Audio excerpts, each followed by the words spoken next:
लालच किस हद तक आदमी पर हावी होता है, आइए देखते हैं। देख राधा, तुझे घर का सारा काम आता है, ये अच्छी बात है, लेकिन हमें ये नहीं पता था कि तू पढ़ी लिखी कम है और तेरी छोटी बहन की तो सरकारी नौकरी भी लग गई है। कैसी बात कर रही है माँ जी? सारी बात करके ही तो पापा ने शादी की थी। अब जब छोटी की सरकारी नौकरी लग गई है तो आप लोग ऐसी बात कर रहे हैं। ज्यादा बकबक मत करियो। हम लोगों को पता होता कि तेरी छोटी बहन की सरकारी नौकरी लगने वाली है तो तुझसे तो कभी शादी ना करवाते अपने होनहार बेटे की। अरे तो मुझ में क्या कमी है? वैसे भी आप लोगों ने तो उस वक्त कहा था कि आप लोगों को घरेलू लड़की चाहिए। तभी पति महेश आ जाता है।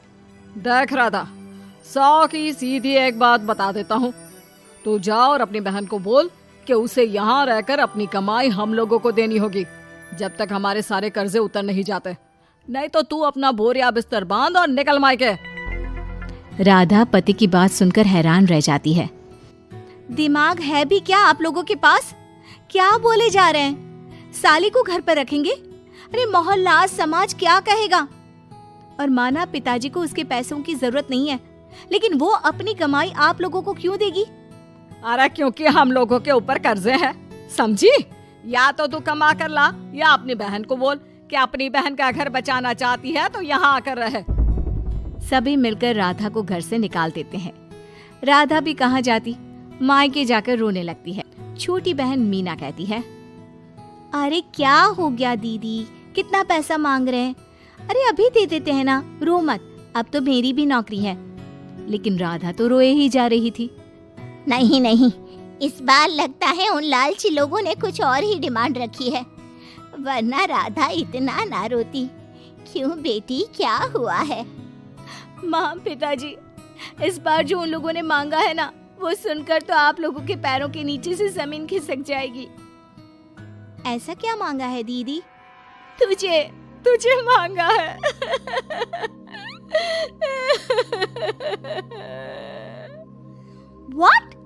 What nonsense? दीदी क्या बोल रही हो, समझ रही हो? हाँ, मेरी सास ये बोलकर भेजी है कि या तो मीना अपनी सारी कमाई उन लोगों को तब तक दे जब तक उन लोगों के कर्जे खत्म नहीं हो जाते, या फिर मैं मायके में जाकर रहूं यहाँ। क्या मजाक बना रखा है? ऐसा होता है क्या कहीं? अरे शादी की है, कोई आलू टमाटर थोड़ी है कि अदला बदली कर लो। छोटी बहन शांत होती है। माँ पिता बड़ी को समझा रहे होते हैं और वो रोए ही जा रही थी। तभी छोटी बोलती है, पापा मैं दीदी के साथ जाऊंगी। क्या पागल है क्या? अरे दुनिया क्या बोलेगी?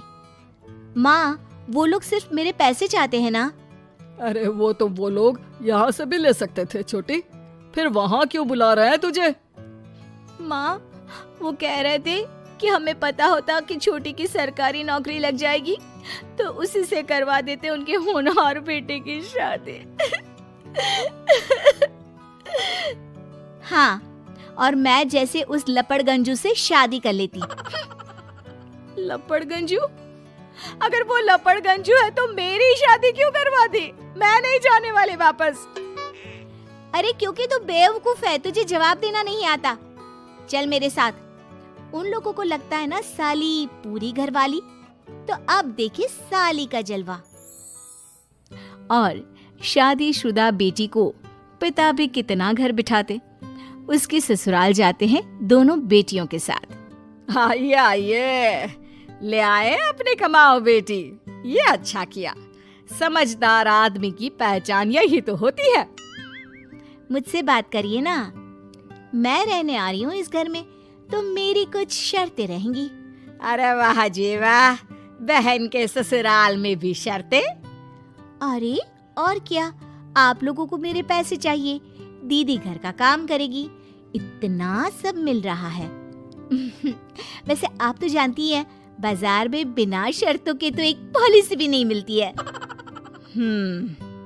बात तो ये सही बोल रही है, सरकारी नौकरी वाली लड़कियां ऐसा नहीं मिलती। हाँ हाँ ठीक है, अच्छा बोलो छोटी बहू, क्या शर्तें हैं तुम्हारी? मैं कोई काम नहीं करूंगी।